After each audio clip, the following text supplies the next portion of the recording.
الحمدللہ وکفا وسلام علی عبادہ الذین اصطفیٰ اما بعد فاعوذ باللہ من الشیطان الرجیم بسم اللہ الرحمن الرحیم اللہم اکفنی بحلالک عن حرامک واغننی بفضلک عمن سواک رب اشرح لی صدری ویسر لی امری واحلل عقدۃ من لسانی یفقہوا قولی رب زدنی علما رب زدنی علما رب زدنی علما۔ میرے تمام مسلم بہن بھائیوں، السلام علیکم ورحمۃ اللہ وبرکاتہ۔ حدیث پاک میں آتا ہے کہ اللہ تعالیٰ کی رضامندی والدین کی رضامندی میں ہے، اور ایک اور حدیث ہے جس میں رسول پاک صلی اللہ علیہ وسلم نے فرمایا کہ ماں کے قدموں کے نیچے جنت ہے۔ پھر ایک اور حدیث ہے جس میں رسول پاک صلی اللہ علیہ وسلم نے فرمایا کہ باپ جنت کا دروازہ ہے۔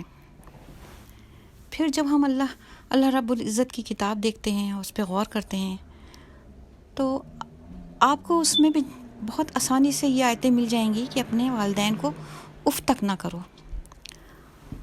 یعنی والدین کو اف کرنے سے بھی منع کیا۔ جب وہ بڑھاپے پہ پہنچ جائیں تو ان کو اف تک نہ کہو، یعنی جیسے جیسے ان کی عمر زیادہ ہو، ضعیف ہوتے جائیں، ان کا عزت احترام کرو، ان کا خیال کرو۔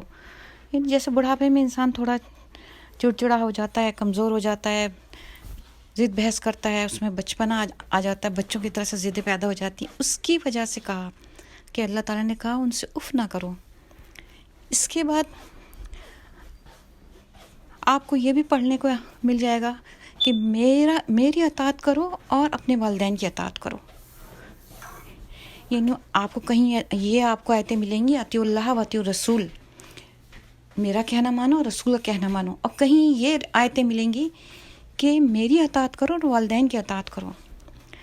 تو جب ہم ان تمام حدیث کی روشنی میں غور کریں اور قرآن کو پڑھیں اور سمجھیں تو یہ بات بہت واضح ہو جاتی ہے کہ اللہ رب العزت کا حکم اور ہمارے نبی محمد صلی اللہ علیہ وسلم کا حکم دونوں اسی بات پہ دلالت کرتا ہے کہ والدین کی عزت کی جائے، والدین کا احترام کیا جائے، ان کا کہنا مانا جائے۔ لیکن کبھی ہم نے یہ سوچا، غور کیا کہ اس حد تک ہم کیسے پہنچے، ہماری اولاد اس مقام تک کیسے پہنچے کہ وہ اس کے اوپر عمل پیرا ہوں، وہ رسول پاک کا کہنا مانیں، وہ قرآن کی آیتوں پہ عمل کریں۔ اس کے ذمہ دار بھی تو ہم ہیں، ہم والدین ہیں ہمارے۔ جب والدین اپنی اولاد کی تربیت اس طرح سے کریں گے، ان کو اس طرح سے لے کے چلیں گے، ان کا اٹھنا بیٹھنا، ان کا کھانا پینا، ان کا بول چال، ہر چیز پہ نظر رکھیں گے، ان کو دین سکھائیں گے۔ سب سے بڑی بات جو ہے، ہمیں اپنے بچوں کو دین سکھانا ہے۔ جب آپ اپنے بچوں کو دین سکھائیں گے جبھی تو آپ کے بچے جو ہیں ان چیزوں کو سمجھیں گے۔ جب بچے بڑے ہو جاتے ہیں، جب تک چھوٹے رہتے ہیں، ہم یہ سب نہیں سوچتے، ہم بچوں کی ضدیں پوری کرتے ہیں، ان کی خواہشات کو پورا کرنے کی تگدوں میں لگے رہتے ہیں۔ باپ محنت مشقت کرتا ہے، بس پیسہ کماتا ہے اپنی اولاد کے لیے، اپنا حشر نشر کیا رہتا ہے۔ ماں جو ہے صبح سے رات تک گھر کی مشقت میں لگی رہتی ہے، ان کو اچھا کھلانا ہے، ان کو اچھا پہنانا ہے، ہر چیز ہم اپنی اولاد کے لیے کرتے ہیں۔ کون ماں باپ ایسے ہیں؟ شاید کوئی شکل قلب والدین ایسے ہوں جو اولاد کو ایسے چھوڑ دیتے ہوں، ان کا کیئر نہیں کرتے ہوں، لیکن 90% یا 99% پیرنٹس جو ہوتے ہیں اپنے اولاد پہ جان دیتے ہیں اور ان کی پرورش میں، ان کو کھلانے پلانے میں، ان کو اچھا پہنانا ہے، اچھا کھلانا ہے، ان کو اچھی تعلیم دینے میں اپنی پوری زندگی بتا دیتے ہیں، اور پھر فیوچر کے لیے بھی سوچتے ہیں کہ ان کی بہترین شادیاں کریں، ان کو بہترین بیویاں لا کے دیں، بہترین داماد ڈھونڈیں، ان کو اچھی تعلیم ہو، ان کو اچھا روزگار ہو، اور پھر اس سے بھی اوپر جاتے ہیں کہ ان کے لیے ہم جائیداد چھوڑ کے جائیں، زمین چھوڑ کے جائیں، مکان چھوڑ کے جائیں، گاڑیاں خرید کے دیں۔ ہماری A to Z ہماری لائف اسی چکر میں ہو رہی ہوتی ہے کہ بس ہماری اولاد ہمارے سامنے ہوتی ہے، ہم کچھ اور نہیں سوچتے، ہمیں اپنے اولاد کی فکر ہوتی ہے۔ بہت کم لوگ ہیں جو قوم کے لیے سوچ رہے ہوتے ہیں، بہت کم لوگ ہیں جو دین کے لیے سوچ رہے ہوتے ہیں، معاشرے کے لیے، سوسائٹی کے لیے۔ ہم سب کا یہی ایک بس مقصد ہوتا ہے کہ ہمیں اپنی اولاد کو آرام پہنچانا ہے، سہولت دینی ہے، اور ان کو اتنا مضبوط کر دینا ہے کہ وہ اپنے پیروں پہ مضبوطی سے کھڑے ہو جائیں، ان کو کوئی تکلیف نہ ہو۔ جب ہم دنیا سے جائیں تو انہیں کسی قسم کا رنج غم نہ ہو۔ ہم یہ نہیں سوچتے کہ یہ سب کچھ تو اللہ کرتا ہے، ہمارا کام تو بس تھوڑی سی محنت ہے. دینے والا، رزق دینے والا اللہ ہے. اچھی بری تقدیر سب اللہ نے لکھی ہے، تو کیوں نہ ہم اللہ کے فرما بردار ہو جائیں. حضرت علی کا بھی قول ہے کہ اپنے اولاد کے لیے اتنی فکر مند نہ ہو. اگر وہ اللہ کے فرما بردار ہوں گے تو اللہ تعالیٰ انہیں کبھی ضائع نہیں کرے گا، اور اگر وہ اللہ کے نافرمان ہیں تو نافرمانوں کی اتنی فکر نہ کرو. لیکن ان کو فرما بردار بنانے اور نافرمان بنانے میں بھی تو والدین کا ہی ہاتھ ہوتا ہے. جب بچہ جوان ہو جائے تو ہمیں پھر فکر ہوتی ہے ان کی بدتمیزی پہ، ان کی بد اخلاقی پہ. ہم سوچتے ہیں، ہمیں رنج ہوتا ہے، تکلیف ہوتی ہے اگر کوئی بچہ اپنے ماں باپ کے ساتھ بدتمیزی سے بات کرے. پھر شکوے شکایتیں ہوتی ہیں، باہر بات جاتی ہے، رشتہ داروں میں پھیلتی ہے کہ فلاں کی بیٹی تو اتنی منہ زور ہے، یا فلاں کا بیٹا بد زبان ہے، یا کسی نے گھر سے ماں باپ کو نکال دیا، کوئی ان کے کھانے پینے کا خیال نہیں کرتا، بوڑھے ہو گئے، انہیں تکلیف میں ہیں. لیکن کبھی سوچا یہ سب حالات آتے کیوں ہیں؟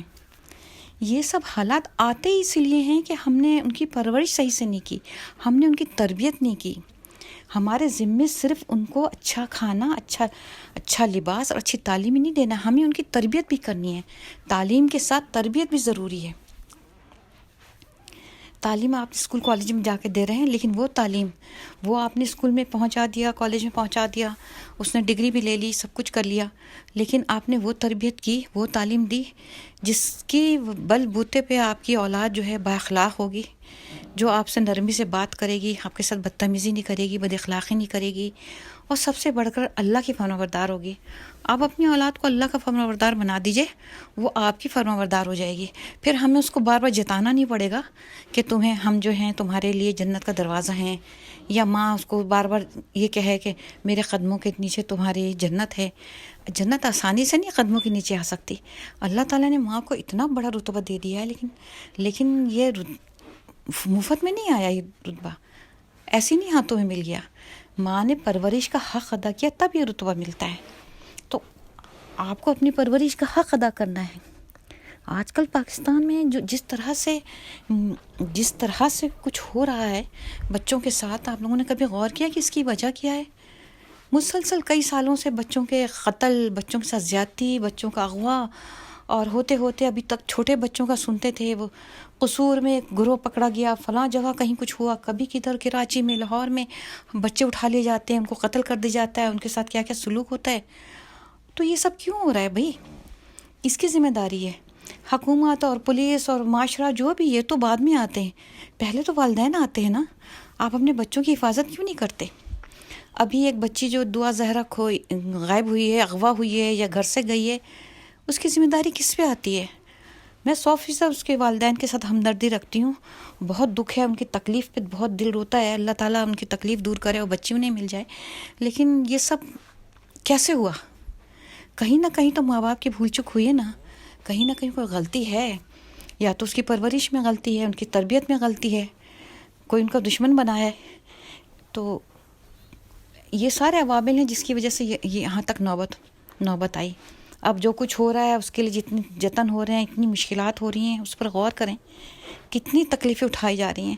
تو ابھی بھی لوگوں کو ہوش نہیں آئے گا کہ اپنے بچوں کی حفاظت کریں، خاص طور پہ بیٹیوں کی حفاظت. ایک دفعہ بیٹیاں گھر سے نکل کے چلی جاتی ہیں دوسروں کے ہاتھوں میں، پھر ان کے لیے بہت مشکل ہوتا ہے کہ ان کی واپسی. ان کو ایسے رکھیں، ان کو ایسی تربیت دیں، اور پھر ساتھ میں ان کی حفاظت کریں. ان کو ایسا نہ چھوڑیں کہ وہ بہت آسانی سے گھر سے نکل جائیں. اور اس بات کو ہمیشہ ذہن میں رکھیں کہ اتنی چھوٹی بچی 13 سال 14 سال کی، وہ بچی کبھی بھی اتنی جرأت نہیں کر سکتی کہ ایسے. ٹھیک ہے جو گیم کھیلنے سے اس کے دل و دماغ پر جو بھی اثر ہوا، اس کے دماغ کو کسی نے کنٹرول کرنے کی کوشش کی، بہت کچھ ہوتا ہے، ہپناٹزم ہوتا ہے نفسیاتی عوامل، بہت ساری چیزیں ہیں کہ بچوں کے برین کو مفلوج کر دیتے ہیں، ورغلاتے ہیں زبانی. لیکن جب وہ بچی گھر سے نکل گئی، اب وہ دوسروں کے ہاتھوں میں چلی گئی، اب وہ جو جیسے کہیں گے وہ وہی کرے گی. لیکن نہ ہمارا پولیس سمجھ رہی ہے اس بات کو، نہ عدالتیں سمجھ رہی ہیں، نہ حکومت سمجھ رہی ہے اس بات کو کہ اس بچی کو واپس والدین کے پاس لاؤ اور پھر اس کو واچ کرو.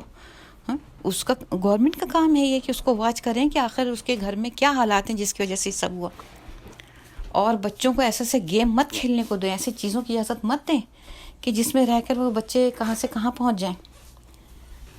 یہ بچوں کی حفاظت پہلے ماں باپ کا، پھر اس کے بعد حکمرانوں کا فرض ہے، ساتھ میں ہماری سوسائٹی اور پولیس کے محکمے، یہ سب اگر باہر سے کوئی دیکھنے والا نہیں ہے تو کم سے کم محلے کے لوگ اس بات کے لیے چاقو چوبند رہیں ہیں۔ اس بچے کے پیچھے کچھ نہ کچھ بہت بڑا گروہ ہے۔ وہ جو لڑکی، جس لڑکے کو اس کے ساتھ دیکھا جا رہا ہے، وہ بھی ایک کم عمر بچہ ہی ہے، 21 سال کیا عمر ہوتی ہے؟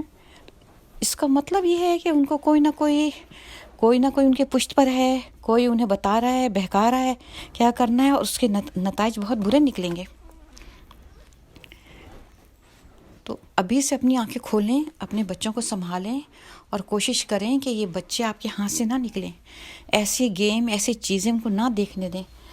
آپ کو اپنی قربانی دینی پڑے گی، اپنے نفس کی، اپنی خواہشوں کی۔ آج کل ہوتا کیا ہے، ماں کے ہاتھ میں بھی سیل فون ہوتا ہے، باپ کے ہاتھ میں بھی ہوتا ہے، پھر بچوں کے ہاتھ میں بھی ہوتا ہے۔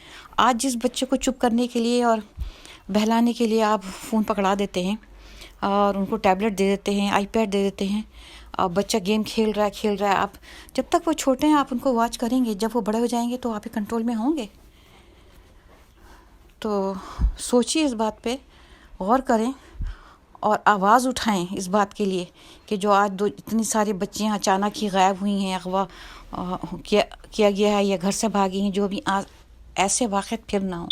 اپنی بیٹیوں کی، اپنے بیٹوں کی حفاظت کریں، یہ والدین کا ہی کام ہے۔ ان کو دیکھیں، پہلے ان کی تربیت ایسی کریں۔ بچے تو معصوم ہوتے ہیں، ایک سادہ سلیٹ کی طرح ان کی زندگی ہوتی ہے، اس پہ جو جیسے جیسے آپ لکھتے جائیں گے ویسی وہ بنتے جائیں گے، ان کا قصور نہیں ہوتا۔ وہ جب 14-15 سال کے ہوتے ہیں ان کی ایک شخصیت بنتی ہے اس طرح سے کہ جو آپ نے جیسی توجہ دی ویسے ہی وہ پروان چڑھے۔ تو جہاں جس نے جو غلطیاں کی، اپنی غلطیوں کو مت دہرائیں، ختم کریں اور اللہ سے معافی مانگیں اور کوشش کریں کہ اپنے بچوں کی خود حفاظت کریں۔ اور پیارے بہن بھائیوں، میرے اس میں جو کچھ بھی میں نے کہا، اس میں کوئی غلطی ہوئی ہے، خاص طور پہ عربی تلفظ میں اور بولنے میں کہیں کوئی کمزوری کمی محسوس ہوئی، اس کے لیے معذرت خواہ ہوں۔ اور اللہ تعالیٰ تو دل کا حال جانتا ہے، آپ کو کوتاہیوں کو اور غلطیوں کو معاف فرمانے والا ہے اور نیکی کو قبول کرنے والا ہے۔ وآخر دعوانا الحمد للہ رب العالمین۔